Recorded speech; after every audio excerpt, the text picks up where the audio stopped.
ሰላም የእግዚአብሔር ቤተሰቦች ከማህበረ ቅዱሳን ቴሌቪዥን የዕለቱን አጫጭር መረጃዎች ይዘንላችሁ ቀርበናል። ብፁዕ አቡነ ኤርምያስ በህመም ላይ የምትገኘው ሀገራችንን ለማከም ትምህርት ላይ ሊሰራ ይገባል ሲሉ ተናገሩ። ብፁዕነታቸው የሰሜን ወሎ፣ የደቡብ ወሎና የኬሚሴ አህጉረ ስብከት ሊቀ ጳጳስ ይህንን ያሉት ብፁዓን አበው ሊቃነ ጳጳሳት በተገኙበት በደብረ ሮሃ ቅዱስ ላሊበላ የአራቱ ጉባኤያተ መጻሕፍት ትርጓሜ ትምህርት ቤት ውይይት ባካሄደበት ዕለት ነው። በውይይቱም ትውልድን ከስነ ምግባርና ከትምህርት እጦት አዘቅት ለማውጣት የአብነት ትምህርት ቤቶች ሚና ከፍተኛ መሆኑ ተነስቷል።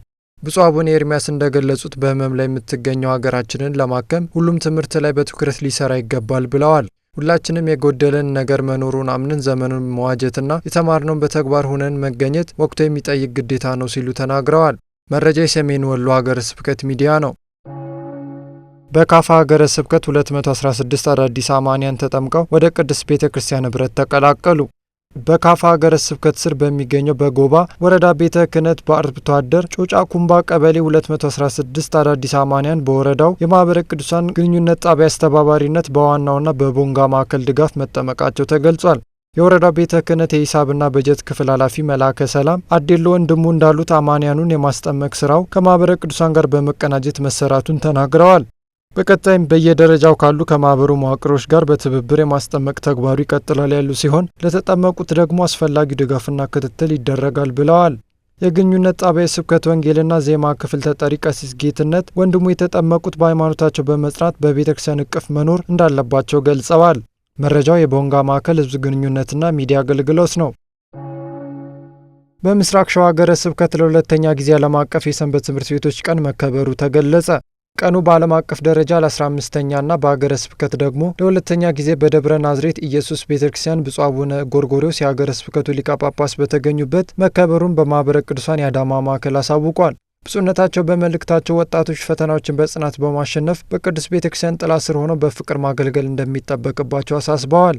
የሰንበት ትምህርት ቤት ወጣቶች ከከተማ አገልግሎት ባለፈ የአገልጋይ እጥረት ባለባቸው በገጠሪቱ አብያተ ክርስቲያናት ላይ በመድረስ ድርሻቸውን መወጣት እንዳለባቸው አክለዋል። አያይዘው እንዳሉት ወላጆች ልጆቻቸውን ወደ ሰንበት ትምህርት ቤት በመላክ የነገ ቤተ ክርስቲያንና የሀገር ተረካቢ ትውልድ እንዲቀረጽ ሚናቸውን ማበርከት አለባቸውም ብለዋል። መረጃው በማህበረ ቅዱሳን የአዳማ ማዕከል ሚዲያ አገልግሎት ነው። ቅዱስ ቤተ ክርስቲያን ከሚመጡባት ፈተናዎች ተጠብቆ ምዕመናን ማገልገል የሚቻለው ስልጠናዎች ሲኖሩ መሆኑ ተጠቆመ።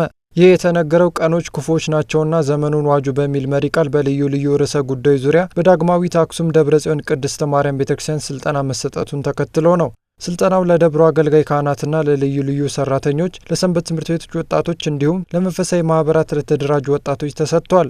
ክህነትን ጠብቆ እንዴት ቅድስት ቤተ ክርስቲያን እየገጠሟት ካሉ ዘርፈ ብዙ ፈተናዎች መፍትሄ መሆን ይቻላል፣ ካህናት የያዙትን መንፈሳዊ እውቀት እንዴት ዘመኑን ዋጅተው መጠቀምና ምዕመናን መምራት ይኖርባቸዋል የሚሉ ጉዳዮች በስልጠናው ላይ ተዳሰዋል።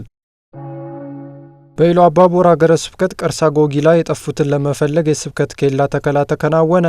በኢሉ አባቦር ሀገረ ስብከትና በመቱ ከተማ መንፈሳዊ ማህበራት ኅብረት አስተባባሪነት ከቤተ ክርስቲያን የጠፉ ምዕመናንን ለመፈለግና ያሉትን ለማጽናት የሚያገለግል የስብከት ኬላ በቀርሳ ጎጊላ ተቋቋመ። የስብከት ኬላው እንዲቋቋም በማህበረ ቅዱሳን የመቱ ማዕከል ከሀገረ ስብከቱ ጋር በመሆን መምህራንን በመመደብና ሌሎች ስራዎችን በመስራት ሚናውን እንደተወጣ ተነግሯል። ሊቀ ስዩማን ታከለ ዳዲ የሀገረ ስብከቱ ምክትል ስራ አስኪያጅ እንዳሉት የጠፉ ምዕመናንን መፈለግና የቤተ ክርስቲያን አገልግሎት ተደራሽ ማድረግ ዋነኛ የቤተ ክርስቲያን ተልዕኮ ነው ብለዋል። መረጃው በማህበረ ቅዱሳን የመቱ ማዕከል ነው።